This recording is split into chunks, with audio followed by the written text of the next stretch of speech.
Hello बच्चों, let's read the question. The question says that fuse wire is made up of an alloy of tin and lead. तो यहाँ पर आपको दिया गया है कि fuse wire alloy of tin and lead का बना हुआ होता है। तो ये स्टेटमेंट सही है या गलत है?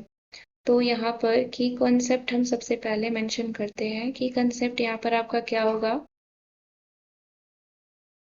कि ऐसे मटेरियल जिनका रेजिस्टेंस ज़्यादा होता है वो ज़्यादा हीट प्रोड्यूस करते हैं जब उनके अंदर करंट पास किया जाता है, यानी कि materials which have greater resistance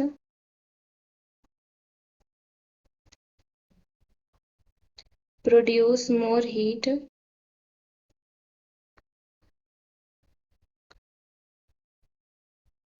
when current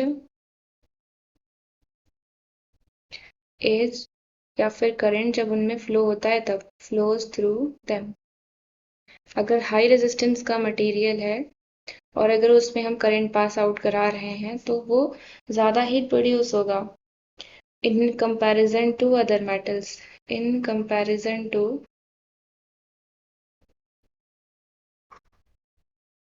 metal have low resistance।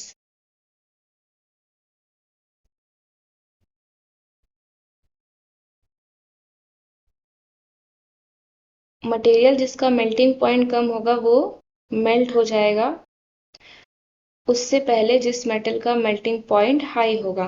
तो फ्यूज वायर जो होता है फ्यूज में वो आसानी से मेल्ट हो जाता है क्योंकि जैसे ही करंट की वैल्यू एग्जीड करती है, बिकॉज उसका जो मटेरियल होता है वो कैसा होता है, हाई रेजिस्टेंस का होता है और लो मेल्टिंग पॉइंट का होता है। तो इसीलिए जो फ्यूज वायर होते हैं वो किससे बने होते हैं? Alloy of tin and lead. Fuse wire is made up of alloy of tin and lead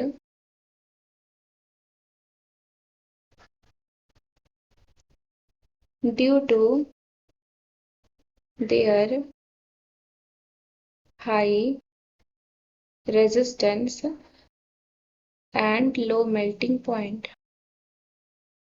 and low melting point। तो जो फ्यूज वायर है वो क्या करते हैं?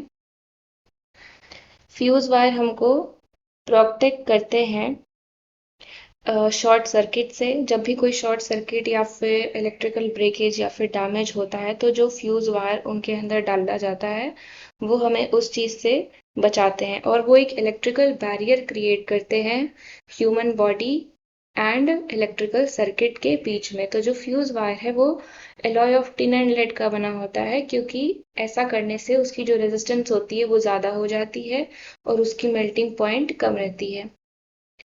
So the statement given is true, यानी कि जो स्टेटमेंट दिया गया है वो क्या है? ट्रू है। Hope you understood it well. Thank you so much.